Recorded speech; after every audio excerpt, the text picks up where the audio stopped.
Fala galera, tudo bem? Professora Marisnanda Mota, professora de História, sou professora da rede pública estadual. Eu sou também professora formada pela Universidade Estadual do Ceará, mestre em ensino de História pelo Prof. História. E hoje eu vim aqui para a gente bater um papo sobre um assunto muito importante, que é a ditadura militar no Brasil. Ditadura civil-militar no Brasil, também eu vou explicar para vocês na verdade, a dicotomia que existe entre o termo ditadura civil-militar ou apenas ditadura militar. A gente vai bater um papinho sobre isso. E aí, esse ano, eu escolhi esse tema porque esse ano de 2024 marca os 60 anos que o golpe aconteceu no Brasil. O golpe aconteceu em 1964. E aí, esses 60 anos, vocês com certeza vão ver ou já estão vendo vários eventos acontecerem na sala de aula, nas escolas de vocês, no YouTube, nas redes sociais. É um tema que vai ser bastante trabalhado e provavelmente é um tema que vai estar nos vestibulares que vocês vão fazer. Seja do Enem, seja da UES, seja da URCA, da UVA, enfim, ou outras universidades também, outros vestibulares que vocês, porventura, puderem fazer, né? Então, é um tema importantíssimo, não só porque é um tema de vestibular, é um tema muito provável, né, que vai ser abordado nos vestibulares, mas também porque é um tema muito caro para nós enquanto sociedade civil. Por isso que eu escolhi essa temática. E a gente vai bater um papinho importante sobre isso, sobre a importância e do nosso direito à memória, nosso direito a relembrar, rememorar e construir uma relação com esse passado, certo? Então vamos lá. Olha só, o que a gente tem aqui? A ditadura civil-militar, ela começa no Brasil em 1964 e ela dura até 1985. Né? Então, existe toda uma perspectiva, né, sobre esses 21 anos da ditadura militar. Né? Foi o dia que durou 21 anos. Né? Então, foi um período extremamente conturbado na nossa história. Foi um período em que centenas, milhares de pessoas perderam os seus direitos civis, direitos políticos. Foi um período em que as pessoas elas foram censuradas pelos seus posicionamentos políticos, nos locais onde elas trabalhavam, né, professores, artistas, políticos, enfim, parlamentares, pessoas que tinham um posicionamento de oposição à ditadura que estava se instaurando no Brasil, foram perseguidas, presas, torturadas, muitas pessoas foram mortas. Então, qual a importância de a gente poder rememorar esse passado, esses 60 anos que marcam o golpe civil-militar? Eles são muito caros para a gente, né? Então, é importante que nós possamos entender por que o Brasil vivenciou essa ditadura militar, qual era o contexto, o que era que estava acontecendo no mundo nesse período. E é extremamente importante que nós reconheçamos esse passado. Muito se fala, né, sobre deixar o passado no passado. Nos últimos anos a gente tem vivido, né, uma ascensão do negacionismo, onde é um conceito em que alguns setores ou pessoas, enfim, né, a sociedade civil tenta negar um passado que está posto, tenta minimizar, suavizar algo que foi muito grave, muito sério, como foi a ditadura militar no Brasil.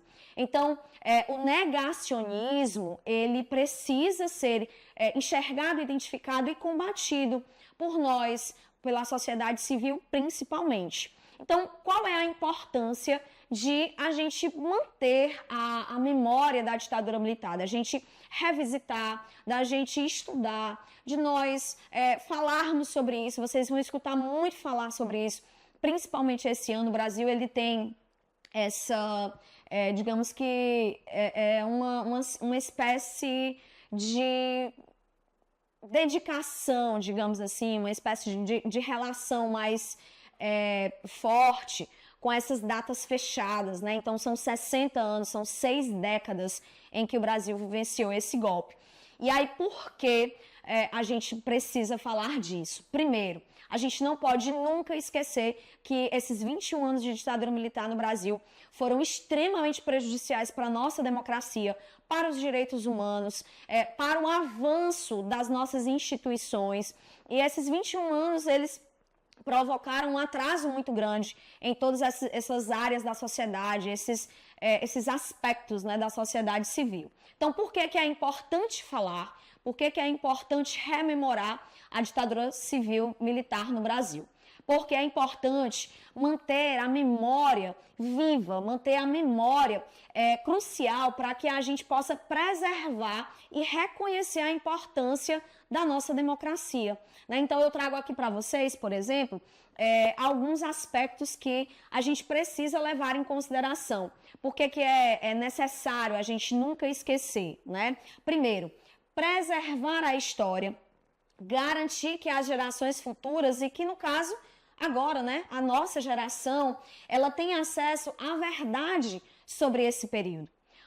Nos últimos anos, como eu já falei para vocês, a gente viu uma alavancada de um negacionismo sobre a ditadura militar e sobre outras coisas também que já estavam postas na ciência, né? A gente está falando de ciência, de pesquisa, nós estamos falando de pessoas que dedicam uma vida inteira de trabalho, de estudo, de pesquisa em torno desses assuntos. Então, simplesmente a gente não pode olhar para o passado e dizer que ele não existiu, ou que a ditadura militar não foi tão ruim assim. Né? Então, a gente tem que ter muito cuidado com esses tipos de opiniões. O negacionismo, ele é uma opinião, ele não se baseia na ciência. Então, a gente tem que ter cuidado.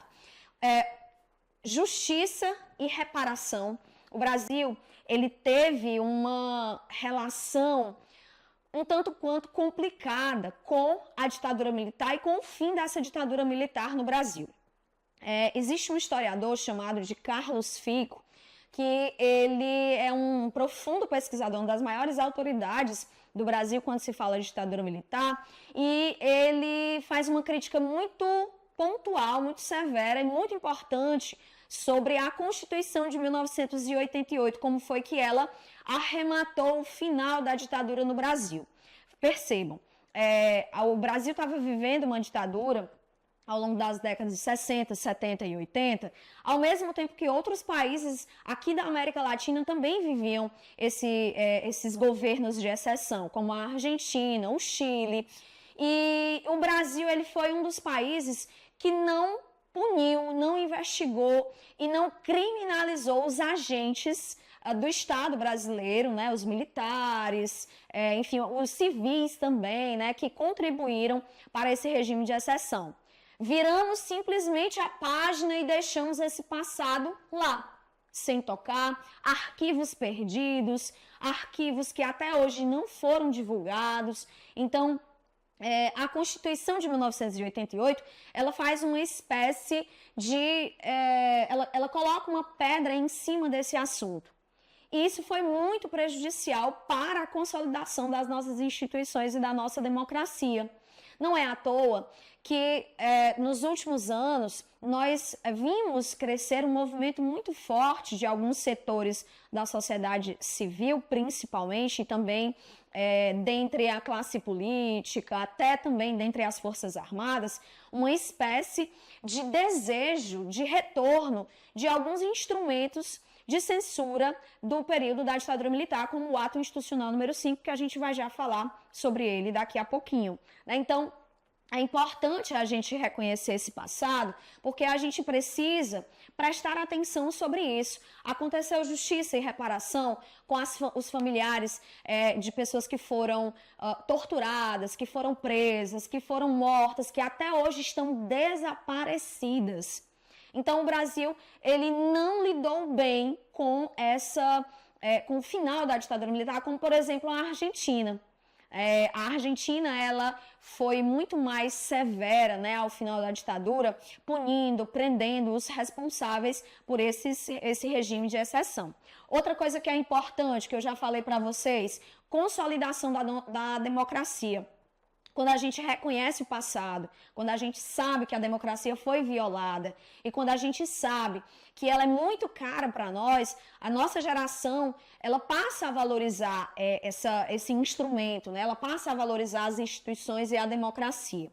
Identificação de resquícios autoritários. Por que é importante conhecer o passado? Porque no presente a gente pode identificar esses aspectos autoritários, falas autoritárias, posicionamentos autoritários, para que a gente não se perca em meio a esse autoritarismo, achando que é só uma mera opinião. Então a gente tem que ter muito cuidado. Valorização da democracia e dos direitos humanos. Não se negocia com a preservação dos direitos humanos. Ponto. A gente precisa saber que os direitos humanos, eles são importantíssimos para qualquer cidadão, né? Então, os direitos humanos, eles preservam a nossa integridade física, moral, psicológica, social, política.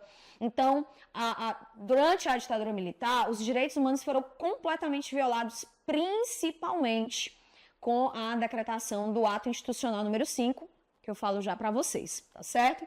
Bom, e aí passamos.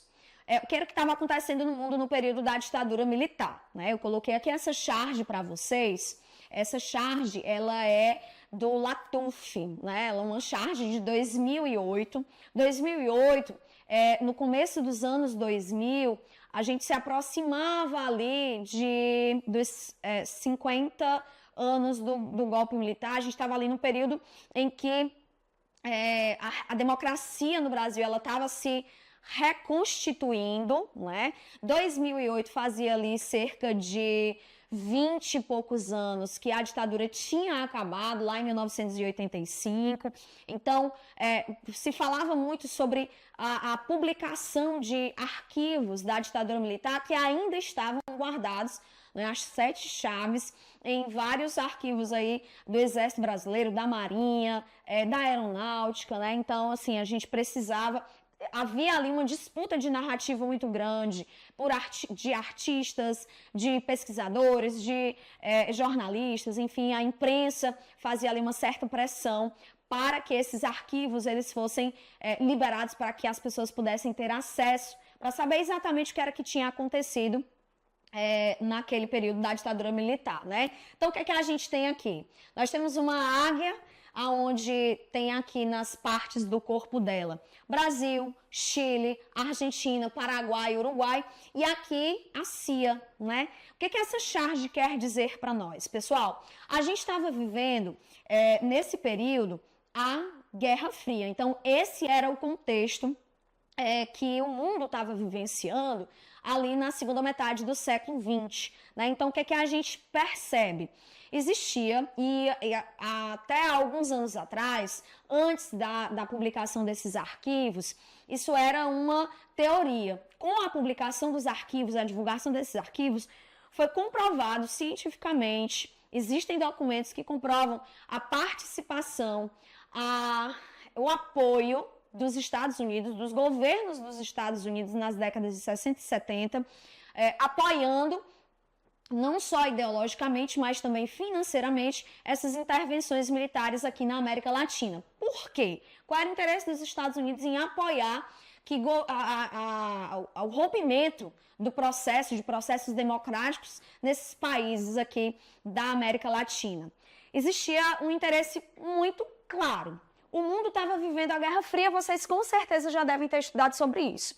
De um lado, a gente está vivendo um momento muito polarizado. De um lado, a gente tinha os Estados Unidos, né, levando adiante os interesses do sistema capitalista, e de um outro lado, a União Soviética, pautando principalmente no leste europeu o socialismo, né, o modelo socialista. Então, havia ali uma disputa de interesses, disputas ideológicas, disputas de territórios, né?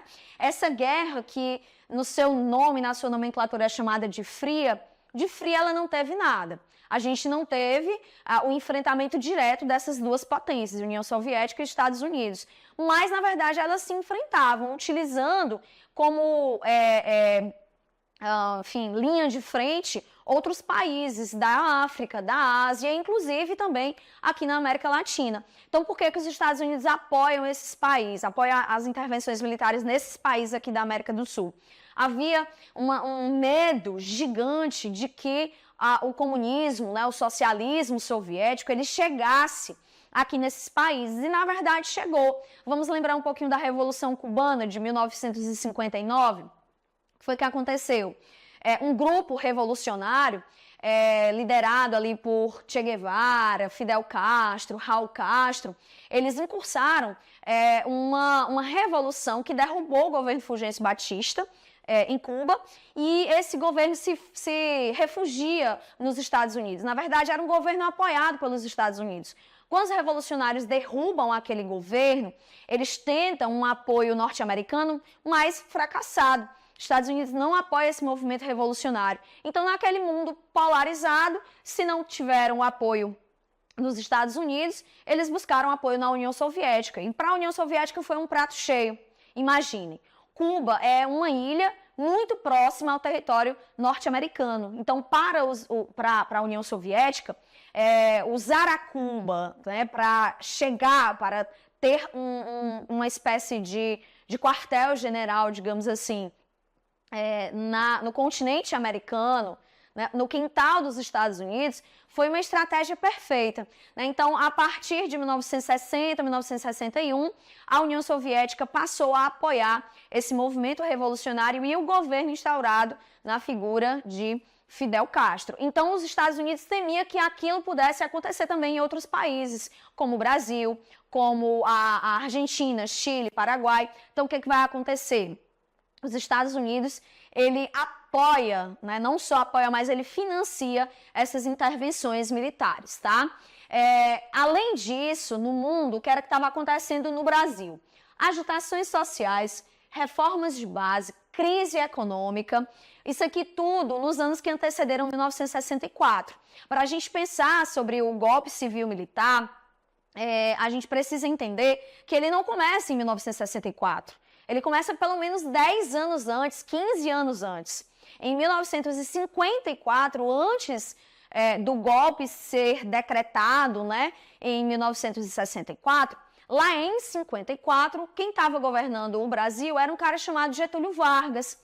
E aí o Getúlio Vargas, ele estava vendo um cenário ali das Forças Armadas, de alguns setores da sociedade civil, ensaiarem um golpe militar, um golpe civil-militar. O suicídio de Getúlio Vargas, em agosto de 54, põe uma espécie de freio no avanço das Forças Armadas rumo à cadeira presidencial da República. Então, o suicídio do Vargas, alguns historiadores defendem que atrasa em mais ou menos 10 anos a ditadura militar no Brasil. Então, esses 10 anos, houve ali uma série de inquietações sociais. A classe trabalhadora estava realmente insatisfeita, com enfim, as suas carreiras, a política salarial que se instaurava no Brasil. O mundo estava vivendo uma inflação ascendente, o Brasil principalmente. Então, todas essas revoltas, elas estouram principalmente no governo de João Goulart.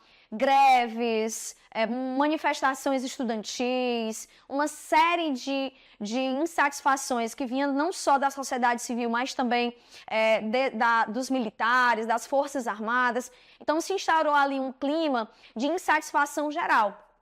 O governo de João Goulart teve que lidar com todas essas situações. E aí isso vai acabar passando uma ideia para as Forças Armadas que os civis eles não tinham, na verdade, pulso para continuar governando o Brasil. Começou a existir também um clamor da sociedade civil, principalmente da classe média, as classes mais conservadoras, setores da Igreja Católica, a Ordem dos Advogados do Brasil, a imprensa. Então, havia ali toda uma perspectiva em torno das Forças Armadas que iriam salvar o Brasil do perigo comunista, né? A gente volta aqui para essa questão da Guerra Fria, daquele medo que o comunismo poderia se instaurar no Brasil, como aconteceu em Cuba. E por isso, a doutrina de segurança nacional ganhou muita força, que era essa doutrina de segurança nacional. Era uma doutrina que o Brasil estava em perigo. Os comunistas, terroristas, como pregava assim a mídia mais conservadora, a sociedade também, as classes sociais mais conservadoras, o Brasil estava em perigo. E por isso que o Brasil tinha que ter cuidado e as Forças Armadas tinham que se organizar para defenderem o Brasil do comunismo, ok? Aqui também uma imagem para vocês sobre as greves, né, que se instauraram ali em 62, 63, enfim. Então foram muitos movimentos que acabaram colocando o governo do João Goulart em uma situação muito delicada. E aí, em 1964, o que vai acontecer? O início, a deflagração do golpe civil-militar, né? 31 de março, alguns historiadores também apontam o 1º de abril, mas independente dessa questão da data, o fato é que a ditadura militar começa no Brasil. No dia 9 de abril, o que a gente tem? A declaração, né? A publicação do primeiro ato institucional, que eram os atos institucionais. Eram decretos governamentais que não precisavam da aprovação do Congresso brasileiro para entrarem em vigor. Então, bastava uma aprovação presidencial, né, do Poder Executivo.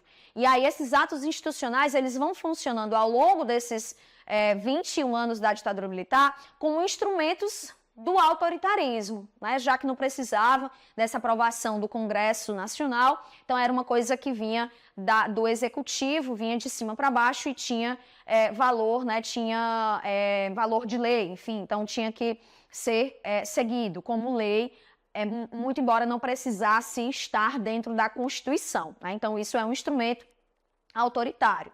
Os decretos presidenciais, eles existem, mas eles têm hoje uma validade de 6 meses. Então, se o presidente da República, ele decreta, né, ele publica um decreto, aquilo tem uma validade legal de 6 meses. Se não for votado durante esses 6 meses pelo Congresso para se tornar lei, aquele decreto, ele expira, né, enfim, e acaba após esses 6 meses, tá certo? Então, o que a gente tem? Primeiro governo militar, um cearense, né, Humberto de Alencar Castelo Branco, governou entre 64 e 67. Vale ressaltar que até dentro das Forças Armadas, dentro principalmente do Exército Brasileiro, existia ali vários setores, né? Existia uma diferença de concepção da ditadura militar, da intervenção militar. Existia uma ala das Forças Armadas que acreditavam que essa intervenção ela deveria ser muito rápida, coisa de 3, 4 anos, organizar o Brasil. Depois, os militares voltavam, né, para os quartéis generais e entregavam de novo um Brasil organizado, fora do perigo comunista, de novo para os civis. E é o que a gente vai ter. Dia 1º de abril, o Congresso Brasileiro decreta a vacância da cadeira da presidência da República, ou seja, toda uma articulação política também para que Jânio Quadros, houve toda uma pressão, né, para dizer que Jânio Quadros teria renunciado, mas na verdade foi um golpe, né? Ele foi arrancado da cadeira presidencial. Dia 1º de abril, o Congresso declara vacância, e aí dia 9 de abril a gente tem o primeiro ato institucional, onde era eleito o cearense Humberto de Alencar Castelo Branco. E aí como é que vai ser esse governo do Castelo Branco? O governo do Castelo, ele vai ser um governo muito incipiente, um governo onde as Forças Armadas estavam se organizando. E aí ele traz no primeiro, enfim, como uma primeira ação a PAEG, né? O PAEG, que é o Plano de Ação Econômica do Governo. O que era esse PAEG? Corte de gastos. Era um plano onde previa a exoneração de vários funcionários públicos nos setores da educação, saúde, segurança. Esse PAEG também ele previa uma série de cortes, né, de gastos, redução, arroxo salarial, redução de salários. Então, a gente tinha aí uma série de coisas que entraram nesse plano para tentar equilibrar as contas do Brasil. Só que como era esse equilíbrio? Através de cortar investimentos sociais, investimentos em políticas públicas que beneficiassem as pessoas que mais precisavam, os mais pobres, a classe trabalhadora, enfim, né? Então, quem foi sacrificado com esse plano de governo? A classe trabalhadora, tá? Em outubro de 65, existem algumas coisas aqui, gente, que eu vou acelerar por conta do nosso tempo para a aula também não ficar muito extensa, cansativa, mas eu trouxe aqui os aspectos mais importantes desses governos, tá? Em 65, o governo de Castelo Branco decreta um outro ato institucional, o AI-2. Isso cai muito em prova, tá? Então, eu trouxe para vocês, que é o ato do bipartidarismo. O que é que esse ato institucional decreta? O fim de todos os partidos políticos que existiam no Brasil. Eles foram, enfim, cancelados, eles entraram na ilegalidade, e aí o governo previa a existência de apenas 2 partidos, que era a Arena, Aliança Renovadora Nacional, que era uma galera que tinha mais um alinhamento com a ditadura, com as Forças Armadas, e o MDB, o Movimento Democrático Brasileiro, que era uma oposição ao governo, mas aquela oposição que não fazia frente à ditadura militar. Era uma oposição que estava mais ali para permanecer naqueles espaços do Congresso Nacional, muitas vezes dialogando e sendo permissivos com os atos de atrocidade que estavam acontecendo na ditadura militar. Por que ele fez isso? Para tentar controlar e dar maioria à Arena, né? Então foi decretado esse ato institucional. Como é que você não esquece o que diz o AI-2? É só ligar aqui, ó, AI-2, bipartidarismo, tá? Então já pega essa dica aí, certo? As eleições aconteceram e muitos membros do MDB foram eleitos nos estados, nos municípios.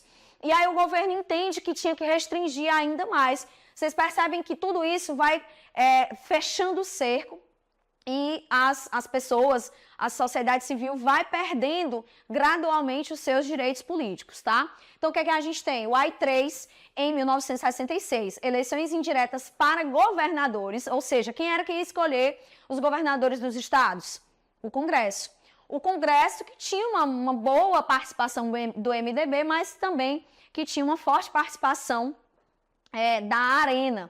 Então, o MDB e a Arena ficavam ali naquele espaço e escolhiam indiretamente os governadores e também os prefeitos das capitais e de cidades estratégicas. Uma forma que o governo encontrou de colocar pessoas nos governos, nas prefeituras, que eles pudessem dialogar, enfim, que o governo militar pudesse, então, controlar. Essa era, na verdade, a intenção.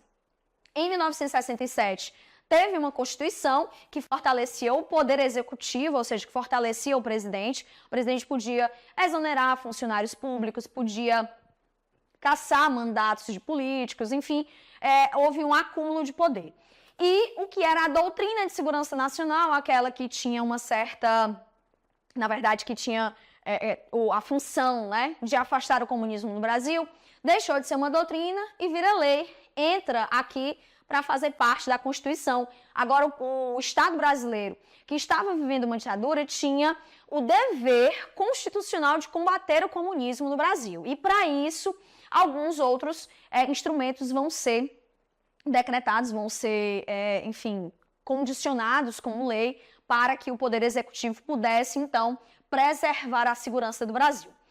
Castelo Branco na verdade, afastado, se afasta, e aí existe toda uma teoria, né, de que o Castelo Branco, na verdade, sofreu um golpe, é o que a gente chama de golpe dentro do golpe. Por quê?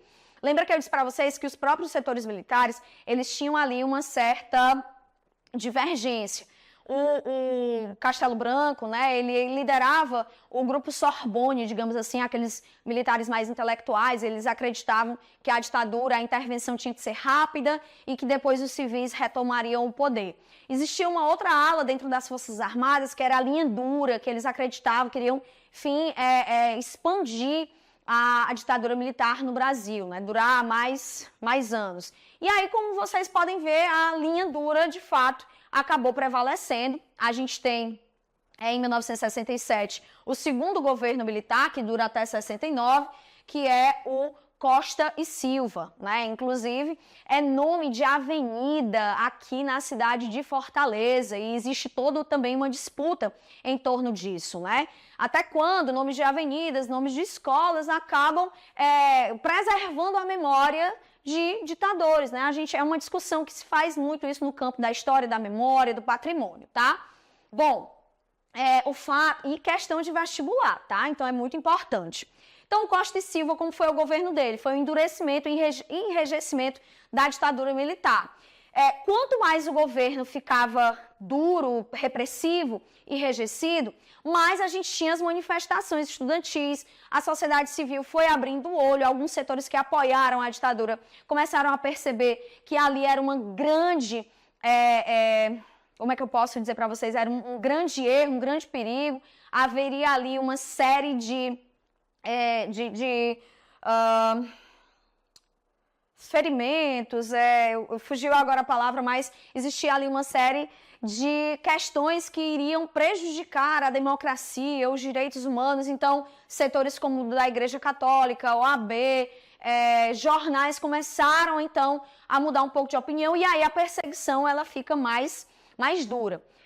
Em 1968 foi um ano muito duro para a sociedade, porque um estudante foi morto no Rio de Janeiro, o estudante Edson Luiz, ele foi morto pela polícia militar dentro do restaurante universitário da UFRJ, da Universidade Federal do Rio de Janeiro, e eles estavam numa manifestação, a cavalaria entrou e o estudante foi morto dentro dos departamentos da universidade, e aquilo gerou uma comoção muito grande. Aconteceu em março de 68, e em julho de 68 teve uma grande passeata, chamada Passeata dos 100 mil, isso cai muito nos vestibulares, onde as pessoas começaram a ir para as ruas para protestar contra a ditadura militar. Todos esses movimentos eram duramente reprimidos. Uma questão muito importante, o estudante foi assassinado em março, e aí na missa de sétimo dia, que foi na Igreja da Candelária, na cidade do Rio de Janeiro, a igreja foi toda cercada pela cavalaria da polícia militar e as pessoas que estavam na igreja foram dispersadas, sendo, enfim, agredidas pela a polícia, né, pelos militares. E aqui a gente marca o ato institucional número 5. O AI-5 foi o ato institucional mais duro e perverso da ditadura militar, aonde a sociedade ela vai perder diversos direitos. Direito de liberdade de expressão, oficializa a censura, a tortura, ela vai acontecer ainda nos bastidores, né? Então, existia a censura aos meios de comunicação. Se você perguntar a pessoas que viveram no período da ditadura militar, elas talvez, dependendo dos lugares que elas ocupavam, pode ser que elas nem saibam que a tortura, que a censura existia, porque os meios de comunicação estavam controlados. Então, a gente tem ali um fator muito importante que precisa ser observado. Por isso que é importante a memória, por isso que é importante documentários, filmes, artigos, aulas, né? Isso é muito valoroso. O ato institucional, ele põe fim ao habeas corpus. O que é o habeas corpus? É o nosso direito da presunção de inocência, né? Então, qualquer pessoa, qualquer cidadão que seja detido, preso, precisa haver ali toda uma investigação, ele tem direito a advogado, tem direito dependendo da situação, a aguardar todo o processo, né, o inquérito, investigação em liberdade, e aí tudo isso foi eliminado. Então, o ato institucional número 5, ele aperta o cerco contra os opositores da ditadura militar. Tanto que aquela galera da esquerda que não via mais a possibilidade de lutar contra a ditadura pelos meios legais, vai então entrar para a ilegalidade, para a luta armada. E aí a gente tem nomes muito importantes, como Carlos Marighella, né, um baiano que foi membro do PCB, né, um cara que lutou muito contra a ditadura militar e foi morto em 69, ainda no governo do Costa e Silva. Aliás, no governo do Geisel, já era governo do Geisel. Carlos Lamarca, que era capitão do Exército Brasileiro, que de dentro do... Vale ressaltar que nem todos os militares concordavam com a ditadura militar, então muitos eram perseguidos, muitos se rebelavam, enfim, desertavam, e aí tudo isso gera todo aquele contexto, né, de que a ditadura ela foi uma imposição de cima para baixo, que muitos setores da sociedade não apoiavam, né, não concordavam com o que estava acontecendo.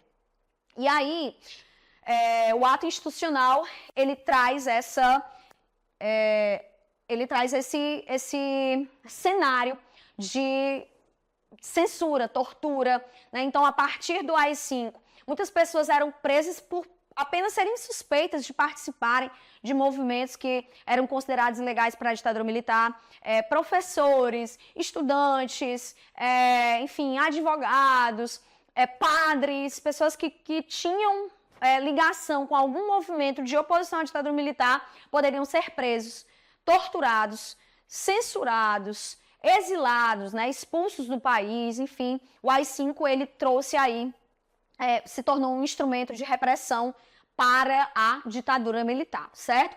Seguindo aqui, a gente tem o terceiro governo militar, Emílio Garrastazu Médici, que foi considerado, né, um dos governos da ditadura militar mais severos e mais, enfim, onde a tortura e a censura teve o seu ápice, né, foi a crista da onda da ditadura militar, por isso que foi chamado de anos de chumbo. Esse termo é muito comum, a gente precisa se aproximar desses termos porque eles aparecem nas aulas de vocês. Censura, instrumentos de repressão. Então, se instaurou uma ideia de que o Brasil estava indo muito bem, que a economia do Brasil estava sendo restaurada, que os governos militares, a ditadura militar, a intervenção militar foi muito positiva para o Brasil, porque o PIB do Brasil cresceu muito, isso é chamado de milagre econômico.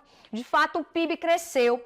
Por quê? Porque houve um investimento muito grande, principalmente do FMI, dos Estados Unidos aqui no Brasil, e esse investimento não era de graça, era dívida externa que o Brasil, o governo brasileiro, estava contraindo e que até muito pouco tempo atrás a gente tinha essa dívida gigante aí, o rombo nas contas públicas por conta desses empréstimos que foram adquiridos pelo Brasil durante esses governos militares. E uma propaganda muito forte, os meios de comunicação censurados, era um braço muito forte para os governos militares, né? Então a gente vai ter aqui na época um fanismo, né? O período do Brasil, ame-o ou deixe-o, esse é o país do futuro, né? Tem até, eu vou só adiantar aqui para mostrar para vocês essas duas imagens, né? Brasil, ame-o ou deixe-o, do Ziraldo, que há poucos dias atrás nos deixou, né? Um grande contribuidor aí para o pensamento crítico do Brasil, cartunista, enfim, muito importante para a história do Brasil. E aí, aqui uma outra, né, uma espécie de outdoor, né, esse é o país que vai para frente, Secretaria do Estado, enfim, então tinha toda aí essa propaganda, certo? Bom, o governo do Emílio Garrastazu Médici termina em 74, em um momento que o Brasil estava começando a viver uma espécie de previsão de crise, né? Em 74, aliás, em 73 teve uma guerra lá no entre o Estado de Israel e a Palestina, os países árabe-israelenses, a guerra, né, árabe-israelense. Então a gente teve uma espécie de fim, né, ou então de diminuição da importação de petróleo, né, para cá, para a América, e aí os Estados Unidos, que era um grande financiador da ditadura militar, acabam então fechando, digamos assim, essas torneiras que estavam aí há anos abertas, né, para empréstimos no Brasil. E aí o Brasil começa a ter ali uma certa dificuldade de continuar com esse milagre econômico. Então, por que o milagre econômico não foi, na verdade, um milagre? Porque ele não tinha base, não tinha alicerce, não era sólido, ele era, na verdade, só uma figuração, certo? E aí, a gente tem o governo, então, de Geisel, né, Ernesto Geisel, e aí é onde o Brasil começa a vivenciar essa chamada abertura política, né, a abertura lenta, gradual, segura. Na verdade, era ali uma forma de tentar dialogar com a sociedade que estava bastante insatisfeita já com a ditadura militar. Em 78, o AI-5 é revogado, fruto de muita mobilização, denúncia para a ONU, denúncia aí com relação esqueci a palavra novamente, mas assim, havia uma série de mobilização de artistas que foram exilados, que denunciavam o que estava acontecendo no Brasil, né? Então, o ferimento, dos direitos humanos, eu sempre esqueço a palavrinha, né? Mas toda essa áurea que estava acontecendo no Brasil, que na verdade estavam ferindo a democracia e os direitos humanos, certo? Mobilização dos estudantes contra o regime. E aqui, muito importante, a lei da anistia. Isso é muito importante, cai muito nos vestibulares. Em 1979, foi decretada, então, a lei da anistia. Só que a gente tem um problema. A lei da anistia, ela foi uma lei que anistiou presos políticos que não estavam envolvidos em crimes de terrorismo. Eu vou explicar para vocês. Além disso, a lei da anistia permitiu o retorno dos exilados e dos exilados políticos, artistas políticos, etc. E também a lei da anistia trouxe a anistia, o perdão para os agentes do Estado que cometeram crimes durante esse governo militar. Então, o que a gente vai ter? A lei da anistia, ela aconteceu, mas ela também foi complacente, ela meio que deixou, na verdade, ela foi um instrumento legal que isentou os torturadores, os agentes do Estado, a sociedade civil que contribuiu para a ditadura militar, deixou essa galera isenta de pagar por os crimes cometidos. Os presos políticos que estavam envolvidos em crimes de terrorismo não entraram na lei da anistia. E o que era esse crime de terrorismo? A galera que estava ligada à luta armada, né? Então, essas pessoas, elas não foram anistiadas em 1979. Então, a gente tem aqui uma imagem, né, que faz uma crítica aí sobre a lei da anistia. Não queremos liberdade pela metade, né? Anistia ampla, geral e restrita. Para finalizar, o governo de João Batista Figueiredo, que aí é o último governo, onde o Brasil já estava vivendo uma grave crise econômica, muitas greves, a inflação altíssima. Vejam aqui, só para vocês terem uma noção, em 1985, a gente tinha uma inflação de 235%, isso estourava qualquer conta pública, então era muito grave o que estava acontecendo, e por isso que o governo militar, ele cai, os militares viram que era hora de recuar, também pela pressão da sociedade civil com a campanha das diretas já, que era uma campanha que pedia o retorno da eleição direta para os presidentes, o retorno da democracia de fato.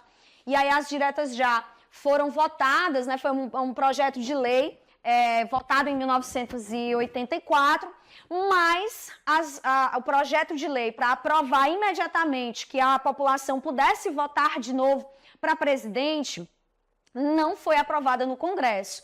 É por isso que em 1985 foi eleito, a eleição presidencial aconteceu, mas aconteceu indireta, né? Então, o que a gente vai ter? A eleição de um cara chamado de Tancredo Neves, que era civil, que era parlamentar e foi eleito pelo parlamento, e o vice-presidente José Sarney.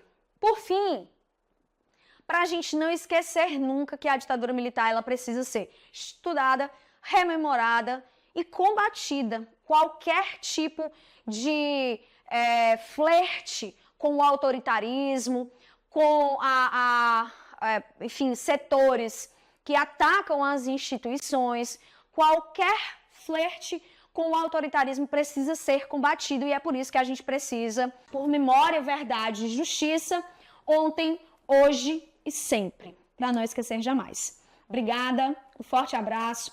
Professora Marisnanda, sempre que precisarem, estamos por aqui.